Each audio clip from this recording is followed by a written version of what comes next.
How's everyone doing? Doing all right? It's another day. Yeah. You'll probably hear some extra commentary from our good friend Cameron Lingefelt in the background. He's chilling and hanging out. We don't have a mic for him, but you can hear him pretty decent in the background. I'm free from baby tonight. Hell yeah. He's been inviting me over for 2-3 weeks now. Yeah. Well, you showed some interest in, kicking it and. It's cool. Yeah, it's a cool thing. I like it. Hell yeah. I like spooky stuff. Hell yeah. Hell yeah. So, Spook me, but if you guys don't know where to find us, we're at Wicked Paranormal Team and Dead Time Stories on Facebook, Wicked Paranormal Team on YouTube. Mm-hmm. And if you want us to cover anything or have any cool ideas or just want to talk shit, you can find us at wickedparanormalteam@gmail.com. We also have some merch available. Sean, what's up with the merch? We have some merch available on Printify. Hell yeah. I have links and stuff below. We'll add links to the episode description so you guys can find it. And we're also Wicked Paranormal Team on TikTok, and recently, for now, and I just recently dumped everything over to Lemon 8, so we're on Lemon 8. Lemon 8, so Wicked Paranormal Team on Lemon 8 as well. In case people migrate. Yeah. Over. My Instagram's not up yet because I'm a lazy bum, and we don't have an X account because we're not fucking degenerates. I feel like everybody on X is a degenerate at this point. They're just there to fucking argue. Like that's all it is. People I never really got into Twitter or X. So I do it to keep up with sports sometimes. Like I'll get on X, but like that's about it. Yeah. I don't really like when it's like signing day and stuff like that. Keeping up with who's coming to Tennessee. Oh yeah, you guys can all hear what that throat does while I drink this delicious fucking water. All right, so today is my turn. Don't count that clap. I brought a little short story that I wrote. Wrote this back in probably the end of 2023. I was working in an office and I had a little bit of downtime here and there, so I kind of was like really wanting to write something because it had been a long time since I had put pen to paper and like really wrote anything. Yeah. And I was just like, I don't know what to write. And then it kind of hit me one day and I started writing this little story and it kind of just wrote itself. Like once I had the idea for it, it just kind of came out. I wasn't like a whole lot of deep thought put into it as pen was, coming to paper. More, how should I word this? How should I word that? So I brought that for everybody to enjoy this week or hate, whatever. You guys might think it sucks, and if so, I'm not going to be offended. There's a lot of art that I think fucking sucks. So I call this 95 plus 4 pennies. 95 plus 4 pennies. Yes, which is actually a reference Snoop Dogg in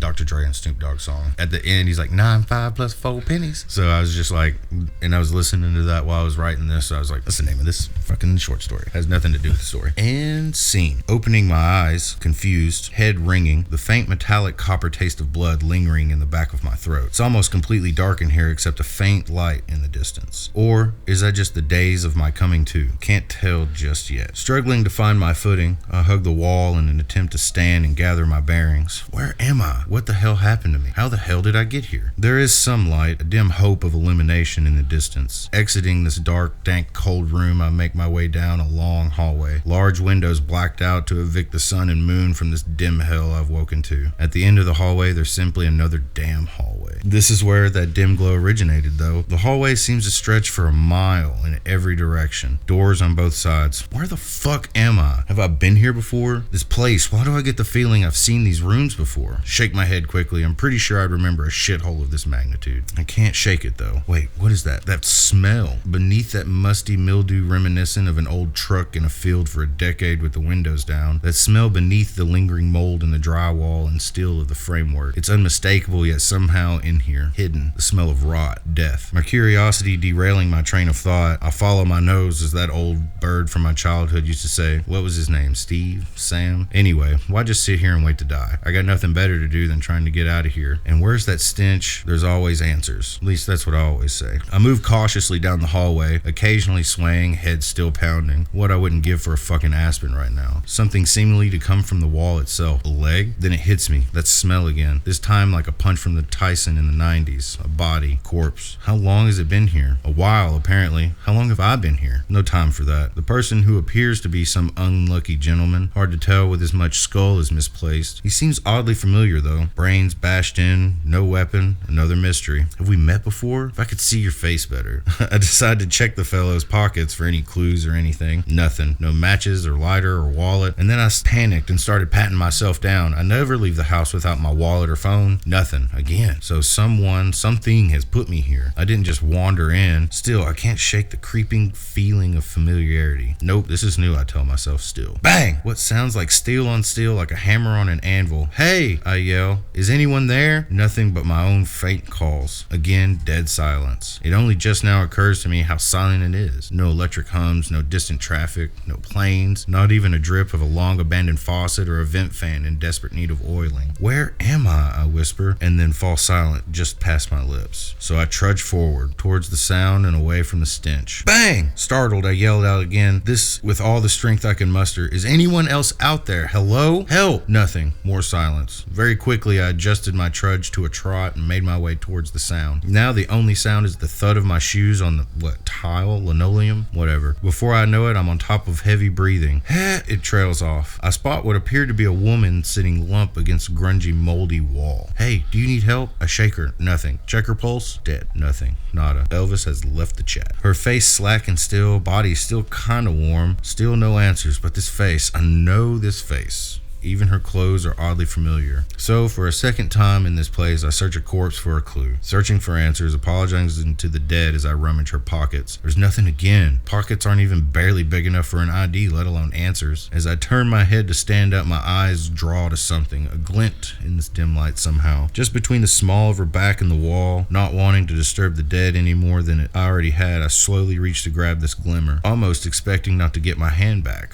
I feel it cold, very cold. Once my fingers grip the newly found prize or treasure, I yank my hand out of the dark cubby hole under the dead. Thankfully, all my digits remain. I examine my treasure, prize, closely. 45. Finally, something helpful. I don't know. Not nothing, though. I eject it. I check the gun. It's got 2 rounds in it. Not much, not nothing. I stand again, lightheaded. I need to find water, if for nothing else to splash my face. So I start off in the same direction as I started. This time, I check every door as I come through the hallway. Locked.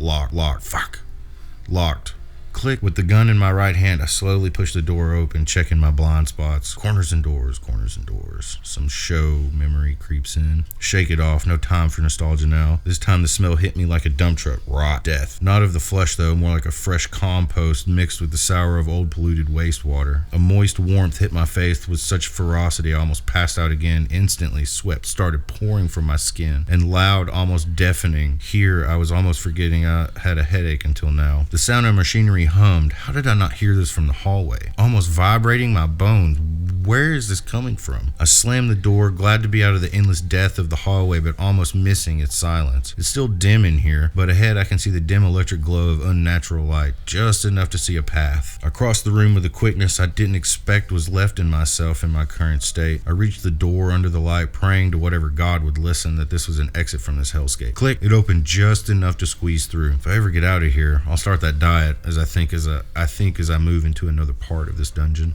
As I pass through, I see pretty quickly why the door would not open all the way. Another corpse. This one older than the last 2. Old enough to no longer carry the stench of death. New enough to still not be used to getting as familiar with the dead as I've become in this place. Obviously, what ended this fellow, though, a bullet. I gripped the 45, wondering, probably, as I say under my breath to the unlucky customer guarding the door, as I start to begin my ritual search, and that's about what it has become now. Dead into the dead, I guess you'd say. I notice a small metal cylinder at his feet. Is that a flashlight? Yes, finally something useful. I grab it and make note of the weight, the heft of the flashlight loaded with batteries. I press the soft rubber button on the cylinder's side. Hot damn, boy, something actually useful. The light, still dim as everything else in this place, shines enough to make out the fellow traveler. He slumped against the door like some frat boy who'd had one too many keg stands during homecoming. As I'm scanning my new friend under the light, I stop suddenly. Man, them shoes. El Cheapos, I call them. Simple black and white shoes found at your local wherever mart. Mart, my yard shoes. A coincidence? Has to be. Of course, in some feeble attempt at capitalism, the lovely folks at Wherever Mart made more than just one pair of these. His were way too similar though, not just brand and color, wear as well. The pinky toe in the right shoe, the black shoestrings tied in knots at the ends, the permanent green stains circling the sole like some B-movie bathtub ring. Hell, I'd bet $1 they're the same size as well. What the actual bang! The echo of what could only be a heavy door slam. I turned, I almost snapped around at the sound, pointing my light in the direction of it. Shining back was what had to be the brightest light I'd ever seen in my life. I take off yelling, "Hey, stop, help!" After what seemed a marathon of quickly paced footsteps, I run right into the light with a cold bump, immediately hitting the floor. Much more solid than man. The door! I fumble for my new friend's gift of a tool and fumble for a door latch, knob, anything, handle, a fucking keypad, something, anything that'll get me out of here. Finding a flashlight, I shine it at the solidity that stands between me and freedom. A mirror? A fucking mirror? I stand there dumbfounded, confused, scared. I finally catch a glimpse of my own face and it all comes fucking back to me. They're all me? It makes sense where I've seen them all before. The familiarity of the two in the hallway, the matching shoes of the friend against the door, the faded almost memory. They're all versions of me? How? Why? How long? All the questions matter to me. How long have I been doing this? And then I knew what I needed to do. How to escape, how to finally leave. Not me, motherfucker. Whoever you are, whatever you are. I put the end of the 45 in my mouth, practically touching my brain at the back of my throat. No need to miss. Don't fuck this up. Fuck you. I squeeze the trigger and just before the crescendo of my final curtain call, I hear a distant, "Hey, is anyone?" Bang! Opening my eyes, confused, head ringing, the faint metallic copper taste of blood lingering in the back of my throat. It's almost completely dark in here except for a faint light in the distance.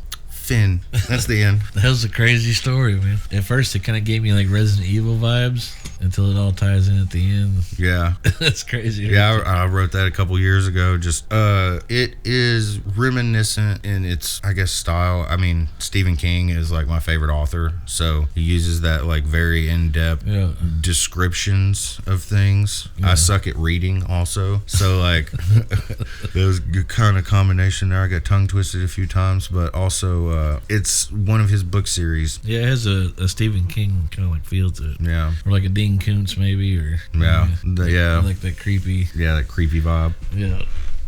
I brought some crazy stuff to the table today. Thoughts, sir? Well, it's a place we plan on visiting here this year. It's here in Tennessee. Okay. I thought this place was in Illinois. No, it's in Tennessee. Oh, okay. I have 2 bullets. I don't know, because 3 have already been used and there was only 5 at some point. I don't know why it only has 2 bullets in it. I thought it was like significant. I mean, if you find a gun behind like somewhere and you're like that, what's the first thing you're gonna do? Check how much ammo is in it. If I find a gun, if you're in that situation and you find a gun and get on eBay, see how much I can sell this thing. you don't have access to eBay, sir. Well, okay, I guess if I'm in the middle of nowhere, I'm gonna perform safety checks. Yeah, you're gonna check it. I just thought it like. Yeah, I know. But you said the title didn't really correlate with what was going on. Sometimes when your brain starts connecting numbers as symbolic or whatever, Yeah, the gun was 8 plus 1, which would be 95 plus 4 pennies. Change the story name, call it that instead. 8 plus 1. There you go. Damn. That's actually pretty good. I like that.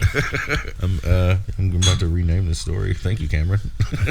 Yeah, today I brought the haunted history of the old South Pittsburg Hospital in South Pittsburg, Tennessee. It's like an hour and 40 minutes from us here. It's not very far, but it's extremely haunted. It's actually the people who bought it actually made it into a paranormal like research center. Oh, that's cool. So if you're in the paranormal, they don't mind at all whatever equipment you want to bring. So you can book tours there, things of that nature. They're all for it. They're all for the paranormal community. But the hospital itself has some pretty crazy tales about it. Yeah. Let me pull up my notes here. Let's see here.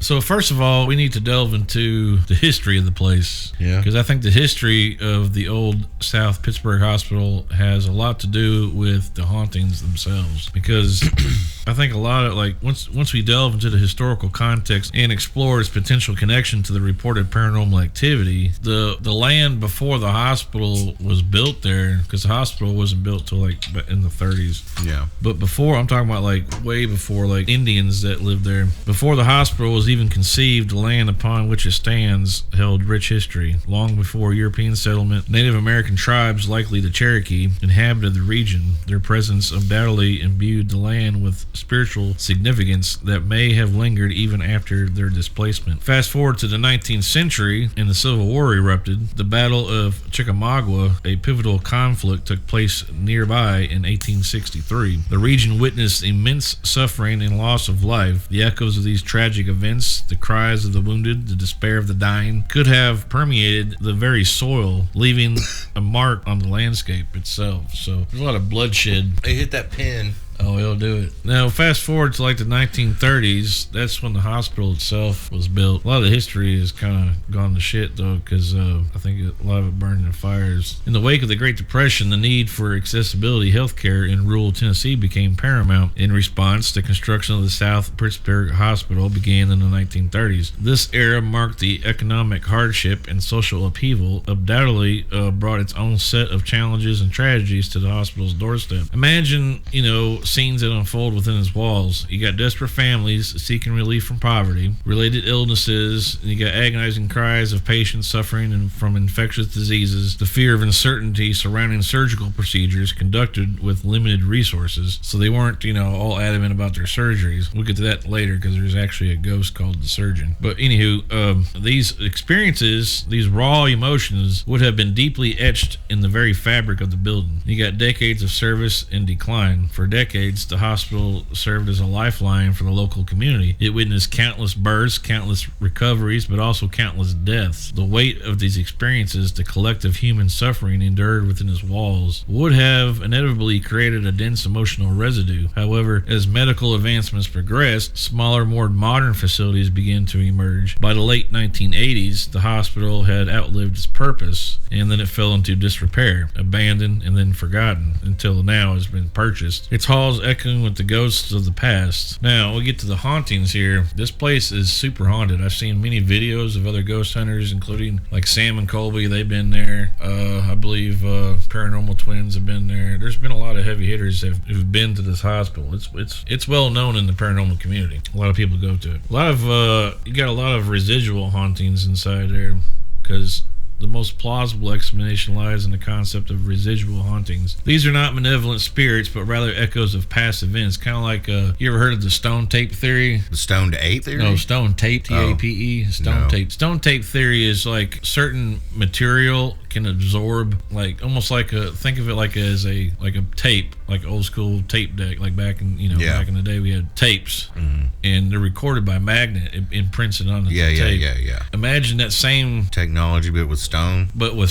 Like for example, limestone and quartz carries a lot of energy. So like if something happens like dramatically, like a war, and there's like quartz or limestone in the area, people have theorized that it could actually imprint into the stone, hence the terminology stone tape theory, and record. So you have like residual hauntings. Like they don't know. It's like the ghosts don't see you. They're just kind of like doing like a loop back. You know what I mean? It's like it's caught in time where it's just like a loop. Yeah, it's like if you walk into a battleground. Yeah. Even if you didn't know that was a battleground, you could just like feel. You kind of feel it. Like, exactly. Something happened here. Yeah, it's like over here in Murfreesboro, the battlegrounds over there. You can go through the park there, and you can actually in broad daylight, and you can actually hear cannon fire and shit still, because it's like it's residual. It's like embedded into the ground. Definitely properties of like things that can be printed in stone. I mean. Yeah, I've never heard of that before, but I definitely know like the reason they use iron for bars is because iron contains evil as well. So if you're in jail or you're in prison, that's why they put you behind bars. That's lasted till this day. It's still practice. But a lot of it's residual.